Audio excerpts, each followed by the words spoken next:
varios elementos, y luego, pues en la mujer vamos a ver qué va a ser el ligamento redondo, como han visto ayer, y obviamente las características de los testículos que nos va a platicar el escroto y testículos.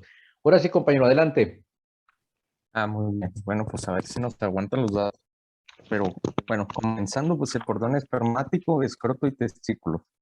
Bueno, pues como dijo el profe, pues el cordón espermático va a pasar por el conducto inguinal. Va a empezar empieza en el anillo inguinal profundo, lateral a los vasos epigástricos inferiores, después pasa a través del conducto inguinal y va a salir al nivel del anillo inguinal superficial y va a terminar en el escroto, en el borde posterior del testículo.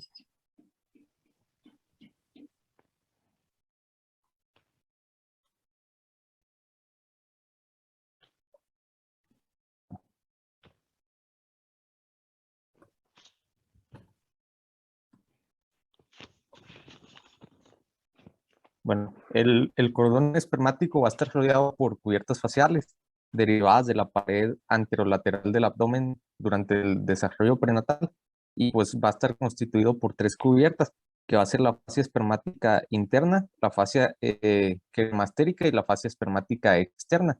La espermática interna pues va a ser nada más que va a ser derivada de la fascia transversal y mientras que la fascia cremastérica va a proceder de la fascia de la escara superficial y profunda del músculo oblicuo interno del abdomen, y finalmente la fascia espermática externa va a ser derivada de la aponeurosis del oblicuo externo del abdomen y su fascia de revestimiento.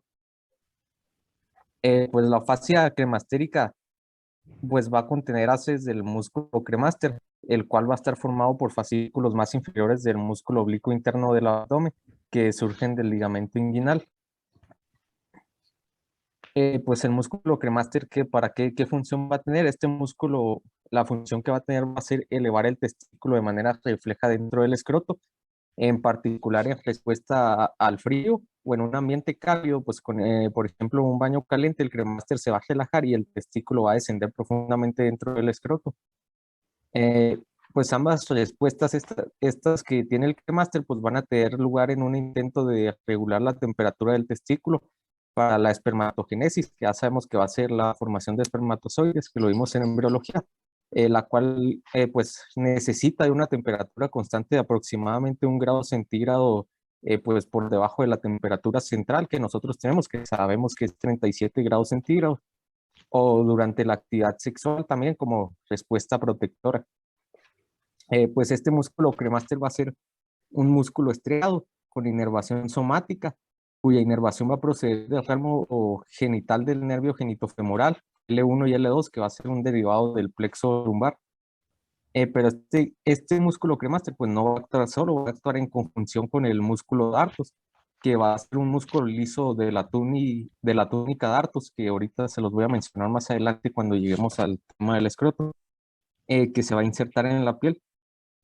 Y pues va a ayudar, este músculo dartos va a ayudar a la elevación testicular al producir la contracción de la piel del escroto en respuesta a los mismos estímulos que anteriormente dije, y pues este músculo va a recibir una inervación autónoma.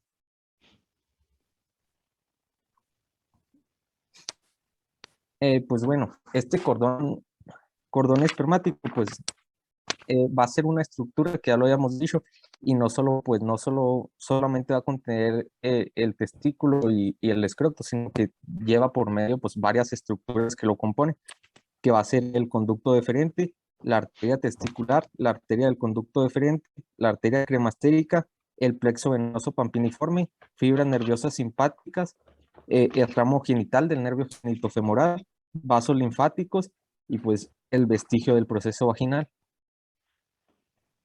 que poco a poco lo iremos viendo conforme avance la presentación. Para empezar, pues el escroto, vamos a comenzar con el escroto, pues el escroto va a ser un saco cutáneo que ya sabemos que va a estar pues cubriendo a los testículos, y va a estar formado por dos capas, que va a ser muy pigmentada, y la túnica dartos, que ahora sí la túnica dartos va a estar estrechamente relacionada con ella, pues esta túnica dartos va a ser una capa de fascia que no tiene grasa, que incluye pues las fibras del músculo liso que mencionamos anteriormente, el músculo dartos, Esta túnica dartos lo que va a hacer es que le va a conferir al escroto su aspecto rugoso que tiene. Bueno, esta túnica dartos se va a continuar anteriormente con la capa membranosa de tejido subcutáneo del abdomen, que es la fascia de Scarpa, y posteriormente con la capa membranosa de tejido subcutáneo del periné, que es la fascia de Cox o Coyes, no sé cómo se pronuncia. Puesto que este músculo, el músculo ¿Cuál darto se fascia fija, dijiste? la fascia de Coles, Coles. perdón, sí, La doble L nomás se pronuncia como una L, como coles. una L, sí, fascia de Coles. Bueno, pues como el músculo darto se fija a la piel, su contracción, como lo mencionamos, va a hacer que el escroto se contraiga y que se ponga más rugoso cuando hace frío, lo que va a engrosar la capa tegumentaria y reduce la superficie escrotal y ayuda al cremaster a mantener los testículos más cerca del cuerpo, y todo ello va a disminuir la pérdida de calor. El escroto pues va a estar dividido íntimamente por dos compartimentos, el derecho e izquierdo, por una continuación de la túnica Atos, que va a ser el tabique escrotal. El tabique o septo pues va a estar señalado externamente por el rafe escrotal, una estría cutánea que va a marcar la línea de función de las prominencias labioescrotales embrionarias. Me parece que aquí puse una foto. Y posteriormente se va a continuar con el rafe perineal. Ahí vemos, este va a ser el rafe escrotal, el rafe perineal. Pues el escroto se va a desarrollar a partir de las prominencias labioescrotales en fases posteriores del periodo fetal. Pues los testículos y los cordones espermáticos entran en el escroto por el conducto inguinal, que pues como el profe lo dijo ayer, si estos no descienden adecuadamente, pues va a haber pues un defecto que se llama criptorquidia, que ahorita más adelante al final les voy a contar acerca de esa enfermedad o defecto. Bueno, la desligación arterial del escroto va a proceder de las ramas escrotales posteriores de la arteria perineal, que va a ser una rama de la arteria pudenda interna, mientras que las ramas escrotales anteriores de la arteria pudenda externa profunda van a ser una rama de la arteria femoral. También la arteria cremastérica va a irrigar, perdón, el escroto, y va a ser una rama de la arteria epigástrica inferior, y pues las venas escrotales van a acompañar a las arterias. En tanto, los vasos linfáticos del escroto pues van a drenar en los nódulos linfáticos inguinales superficiales. Los nervios del escroto pues van a incluir ramos del plexo lumbar para la cara anterior y ramos del plexo sacro para las caras posterior e inferior, que van a ser el ramo genital del nervio genitofemoral, que va a ser el L1 y L2, que van a inervar la cara anterolateral. Los nervios escrotales anteriores, ramos del nervio ilioinguinal, pues L1 que inervan la cara anterior, y los nervios escrotales posteriores, ramos del nervio de, perdón, ramos del ramo perineal del nervio pudendo, S2, S4 que inervan la cara posterior, y los ramos perineales del nervio cutáneo femoral posterior, S2 y S3, que inervan la cara posterior inferior. Ahora sí, seguirían los testículos, que pues los testículos ya sabemos que van a ser pues, las gónadas masculinas que van a producir ahí los espermatozoides y el transporte de espermatozoides.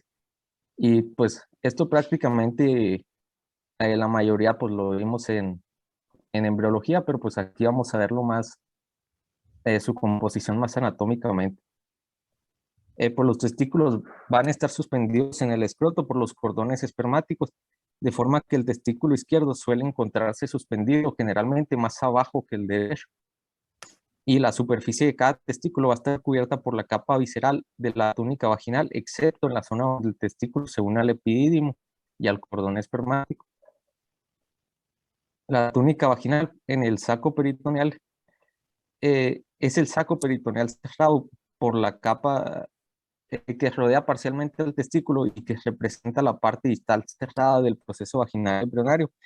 La capa visceral de la túnica vaginal está íntimamente unida al testículo, al epidídimo y a la porción inferior del conducto deferente. Entre el cuerpo del epidídimo y la cara posterolateral de los testículos se encuentra el seno del epidídimo, que acá se ve, que no va a ser más que un receso en forma de hendidura de la túnica vaginal.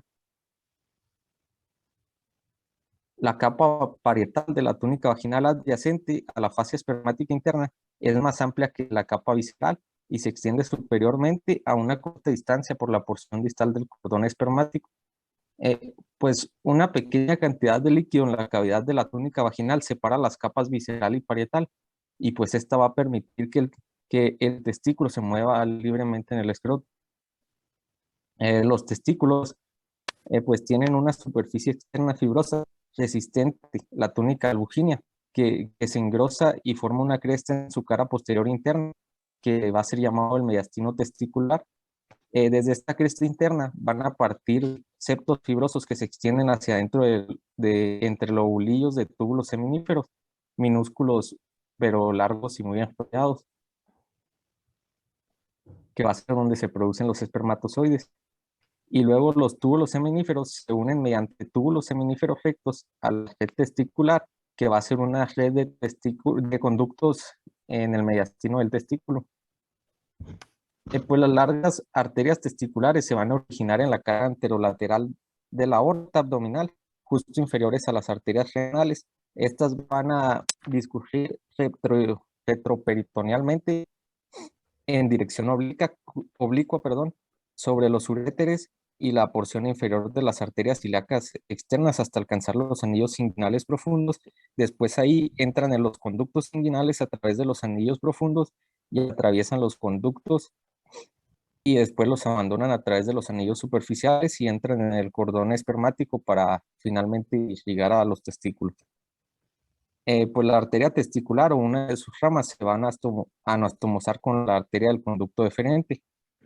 Las venas que emergen del testículo y el epidídimo forman el plexo venoso pampiniforme, que este plexo pampiniforme va a ser una red entre 8 y 12 venas que se sitúan anteriores al conducto deferente y rodean la arteria testicular en el cordón espermático, que cuando estas venas se llegan a dilatar, se va a producir también una enfermedad llamada varicocele, que también ahorita más adelante les voy a hablar acerca de eso.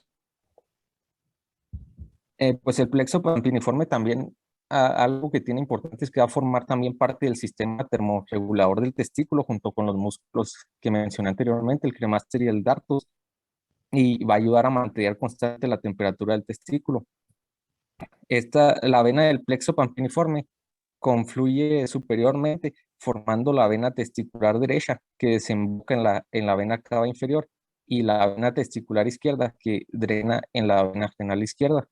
El drenaje linfático del testículo va a acompañar a la arteria y la vena testicular hasta los nódulos linfáticos lumbares derechos e izquierdos de la vena cava aórticos y los nódulos linfáticos preaórticos. Pues los nervios autónomos del testículo van a proceder del plexo nervioso testicular situado sobre la arteria testicular que contiene fibras parasimpáticas vagales, aferentes viscerales y simpáticas del segmento T10 y T11 de la médula espinal. Bueno, pues finalmente en estas estructuras pues va a estar el epidídimo, que hablando, pues, si nos vamos a embriología, pues en el epidídimo va a suceder lo que se llama maduración epididimaria a los espermatozoides, pero pues vamos a ver aquí la estructura, que pues sabemos que el epidídimo va a ser una estructura alargada situada en la cara posterior del testículo.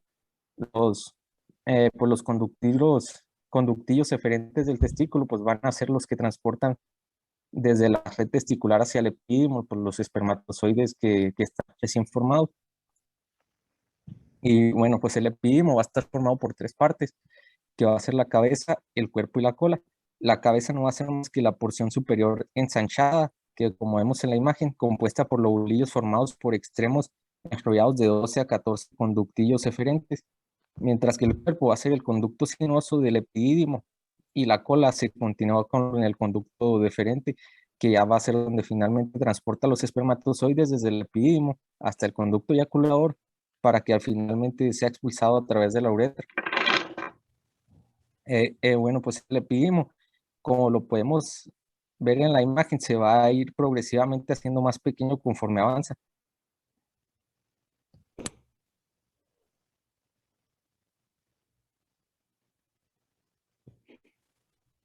Bueno, pues finalmente la anatomía de superficie de la pared anterolateral del abdomen.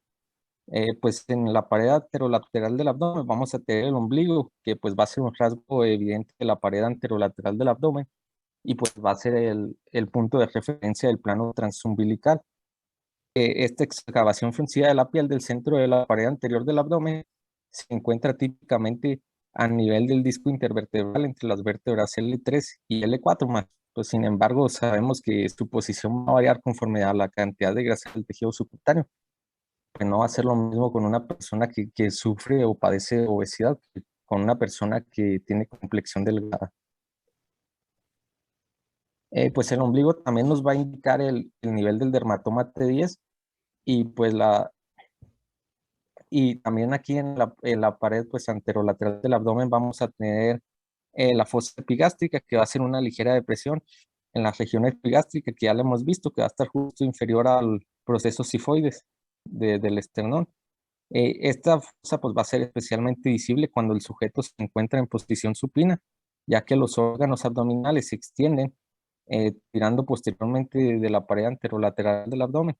Eh, el dolor provocado por la pirosis suele percibirse en esta zona, pues la pirosis va a ser un ardor del estómago debido al reflujo del ácido gástrico hacia el esófago. Pues los cartílagos costales 7 a 10 se unen a cada lado de la fosa epigástrica y sus bordes mediales van a formar el arco costal.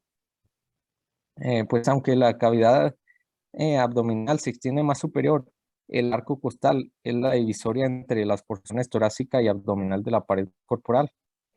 Cuando una persona se encuentra en posición supina, puede observarse el ascenso y descenso de la pared abdominal con la respiración, superiormente con la inspiración e inferiormente con la expiración. Pues los músculos rectos del abdomen, también que ya los vimos, pueden palparse y observarse cuando se solicita a una persona acostada que levante la cabeza y los hombros contra resistencia. Obviamente con que pues, la persona no tenga un alto grado de obesidad.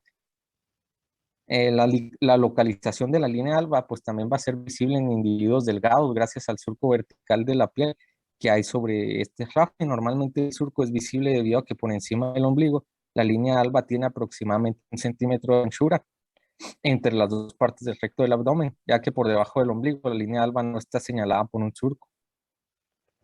Pues algunas mujeres embarazadas, que es un dato curioso que yo en especial desconocía, eh, sobre todo aquellas con pelo y complexión morena, tienen una línea intensamente pigmentada que se va a hacer llamada como la línea negra en la piel de la línea media exterior a la línea alba, que después del embarazo el color de esta línea pues se atenúa.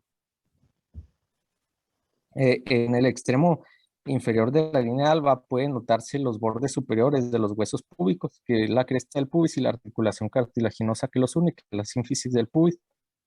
El pliegue inguinal, pues es un surco oblicuo poco profundo que se encuentra por encima del ligamento inguinal en su recorrido por la espina ilíaca anterosuperior.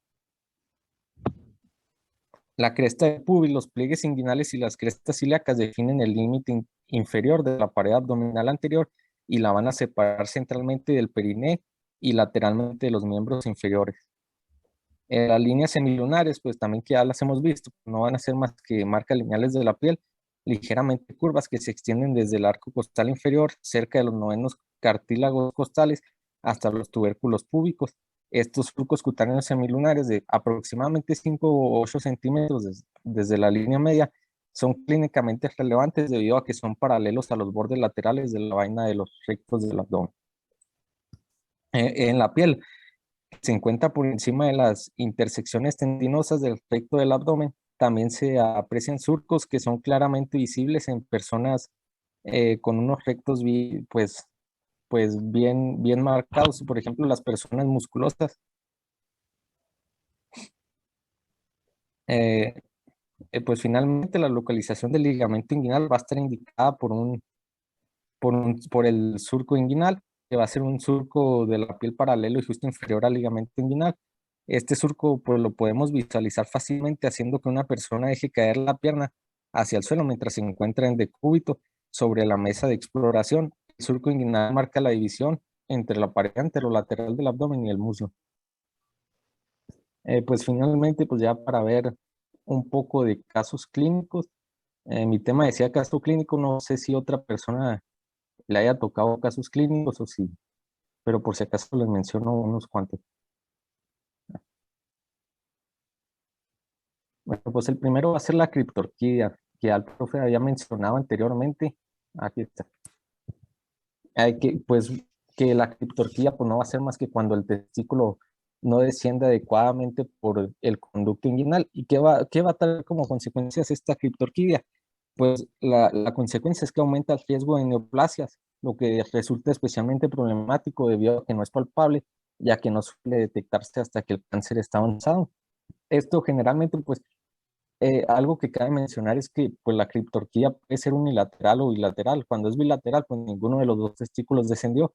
Pero en este caso, como lo vemos en la imagen, pues sería unilateral porque el testículo derecho sí descendió adecuadamente, mientras que el izquierdo no. Aunque pues esta criptorquía, así como lo vemos en la imagen, no va a causar infertilidad. Mientras, pero algo que es importante es que no tenemos que confundir criptorquía con anorquía. Anorquia, creo. Venía sin acento, pero creo que es anorquia. Que la anorquia va a ser cuando ya de plano el testículo no existe en el recién nacido, que como lo vemos en la imagen derecha, que también puede ser unilateral o bilateral. En caso de que sea bilateral, pues no va a haber más que, pues ese bebé no va a tener capacidad de ser fértil en su vida adulta y simplemente pues lo único que se puede hacer pues es especialmente ponerle unas prótesis testiculares simplemente para, pues no sé, pues por esteticidad, pero no va a ser, no le va a servir de nada para ser fértil en su vida futura. Si nace con un testículo y la anorquia solo es unilateral, pues sí va a poder ser fértil, ya que con un testículo se puede ser fértil.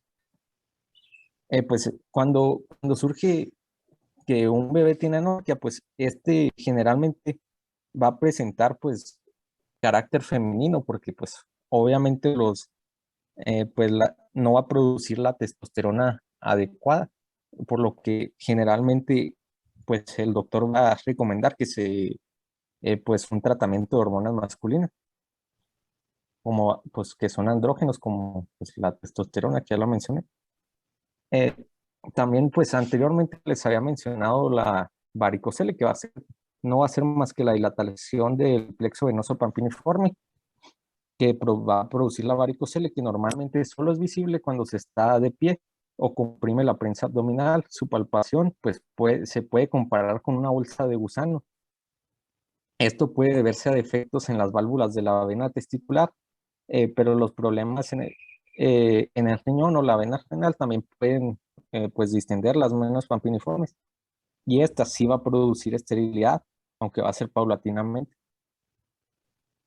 Bueno, pues ya fotos ya no tengo, pero pues eh, pues otros pues casos clínicos o padecimientos que cabe mencionar así ligeramente, porque desconozco si otra compañera o compañero iba a hablar acerca de casos clínicos, pues va a ser la hematocele testicular, que pues no va a ser más que la acumulación de sangre en la cavidad de la túnica vaginal debido a la rotura de ramas de la arteria testicular por traumatismos testiculares que puede provocar un hematoma. Y también vamos a tener la torsión del cordón espermático, que cuando surge una torsión del cordón espermático va a obstruir el drenaje venoso y va a producir un edema, que pues el edema sabemos va a ser la hinchazón por acumulación de líquido. Y también va a producir, cuando hay una torsión, también va a producir sangrado, lo que va a producir una hemorragia interna y va a tener una obstrucción arterial. Y pues obviamente cuando esto surge, sí se va a necesitar una urgencia quirúrgica porque puede producir necrosis si no se trata a tiempo. Y finalmente, pues vamos a tener también el espermatocele, que no va a ser más que un quiste de retención en el epidídimo, en cualquier parte, no importa en qué parte del epidídimo sea. Y pues no va más que contener un líquido lechoso y suele ser asintomático. Por eso es que es importante para los hombres mantenerse, pues mantener una revisión médica constante, porque hay muchos padecimientos en todo el cuerpo, no nomás aquí, pero sobre todo aquí, que pues van a ser asintomáticos y puede pues no detectarse hasta que ya está en un nivel muy avanzado. Y pues creo que eso sería todo de mi parte. Pues muchas gracias, compañeros. Estuvo interesante tus comentarios. Yo les tengo varias preguntas, muchachos, porque, a ver, vamos a ver, déjenme.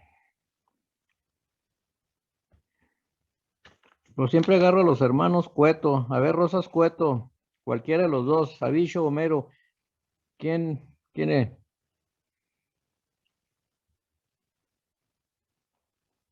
¿Sí me escucharon? Sí, Ah, profe. estás Homero. Oye, Homero, ¿entendiste tú todo lo que estoy diciendo? El compañero utilizó, yo creo, muchas palabras que, pues, son nuevas. Por ejemplo, utilizó mucho la palabra escroto. ¿Tú sabes qué significa escroto?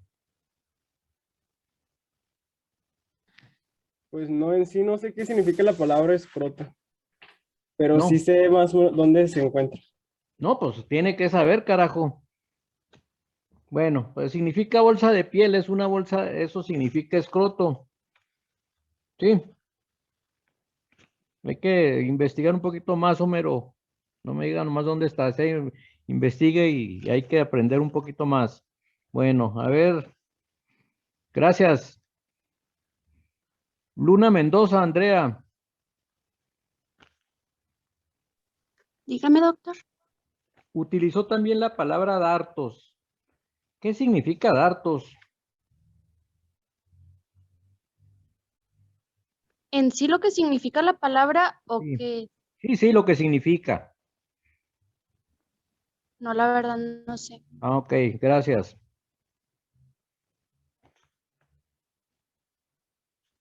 Parga, ¿no investigaste tú qué significa dartos? Pues busqué, pero no sé si sea. No, a Encontré ver, que dime. era como membrana, pero membrana de la Membrana piel. sin piel. Es una membrana sin piel, o sea, por eso todos esos nombres tienen siempre algún significado, por eso me interesa que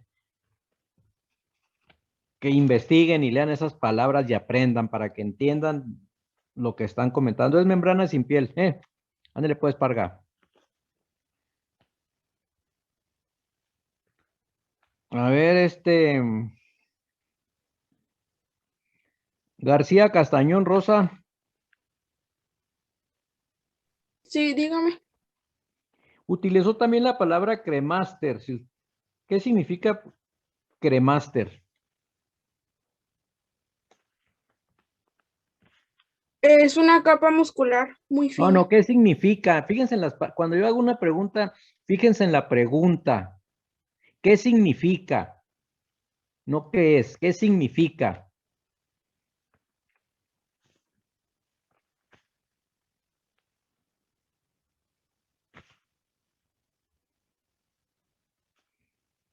Bueno, ¿quién me ayuda con el significado de cremaster? Me parece que significa suspensorio. Suspensorio, ¿verdad? Eso es lo que significa exactamente. Muy bien.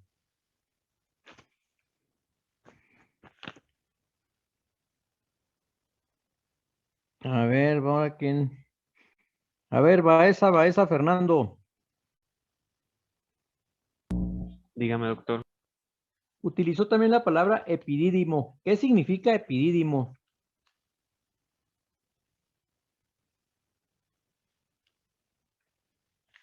Es la palabra no sé. Sé que es un Fíjate. órgano posterior del testículo. No se me salgan por la tangente. Significado. Epidídimo. Ya hemos utilizado los prefijos epi. Ahora que vimos los cuadrantes del abdomen, se utilizó un epigastrio. Entonces ya el prefijo epi, ¿qué significa? Usa tu sentido común, nomás tu lógica. Epi, ¿qué significa?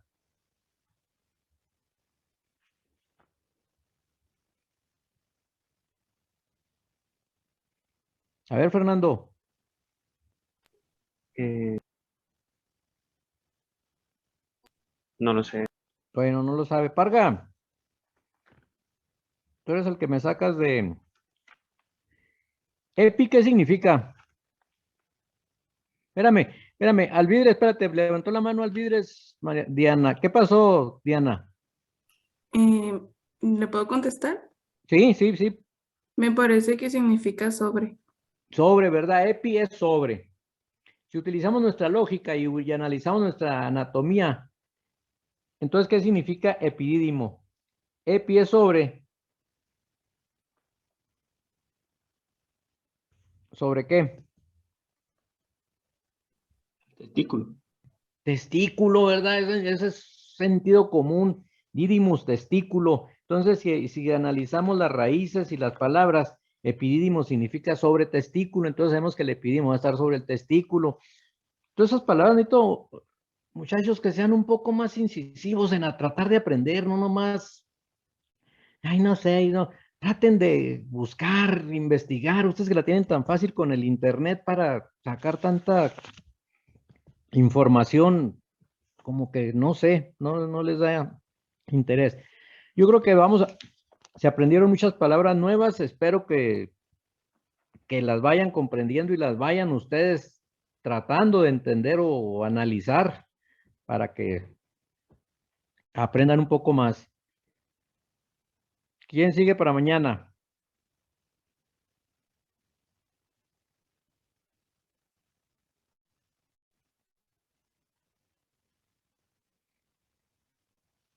Jefa, ¿quién sigue para mañana?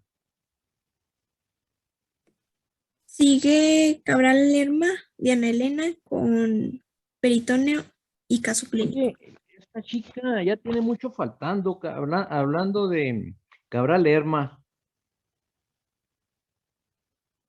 ¿No te ha dicho nada? No, no me ha dicho nada.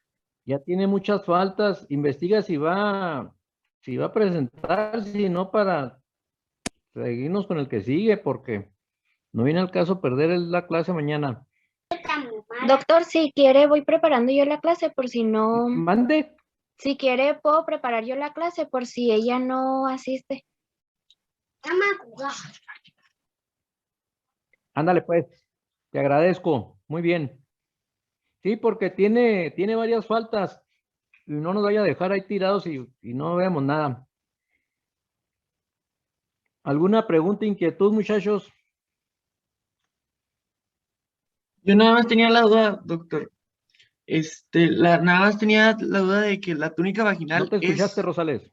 que si la túnica vaginal es bueno, ¿es fascia o es capa de piel? No te escuché, Rosales. Ah, caray. Que si la túnica No te vaginal, escucho.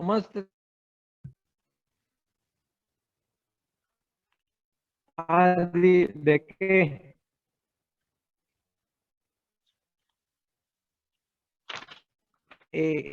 Perdón, no te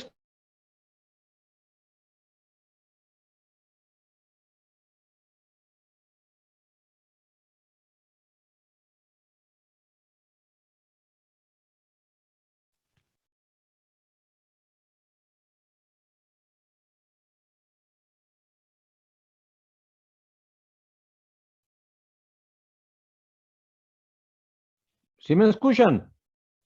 Sí. Sí, Es que se me fue el internet y luego ahorita me volvió. Bueno, ok. ¿Qué fue la pregunta que no? que si la túnica vaginal es fascia o es capa de piel. O bueno. La túnica vaginal está interna o está externa. Vamos a analizarlo. Tú mismo lo vas a analizar. ¿Dónde está? Pues está interna, pero es Interna, entonces es una membrana serosa, no es piel. Vaginal significa como vaina, como que la va a envolver, ¿verdad? Entonces la túnica vaginal va a envolver al testículo y va a ser una prolongación del peritoneo. Y el peritoneo es una serosa, ¿de acuerdo? Entonces no es piel, es una serosa, compañero. ¿De Ok. acuerdo? Sí, de acuerdo, gracias. Órale, Profe, dime. en el caso de, por ejemplo, mencionaba el compañero el espermatocele, ¿provocaría algún daño que se haga infértil la persona o alguna molestia, algo? Sería raro que la ocasión infértil te ocasionaría más que nada agrandamiento del testículo, edema, alguna malfuncionamiento, pues ciertas circunstancias que pudieras en un momento dado hasta degenerar algún cáncer, ya cuando se hace muy crónico el padecimiento. Entonces, por eso siempre todos esos detalles hay que tratarlos a tiempo. El problema es que no, deja de funcionar como termorregulador el plexo pampiniforme y entonces ese testículo, pues tendría muy mala calidad de espermatozoides o espermatogénesis de muy mala calidad, lo supliría el otro testículo, de acuerdo, si no tuviera problema el otro testículo. Pero hay que individualizar cada caso y evaluar qué pudiera tener, ¿eh? Es medio interesante esos detalles. Ok, gracias. De nada.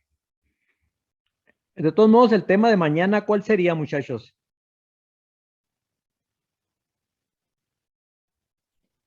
Peritoneo y caso clínico. Ándale, peritoneo, persona cerosa. Ándale, pues, nos vemos mañana. Mañana. Hasta mañana. Hasta mañana. Hasta mañana, gracias.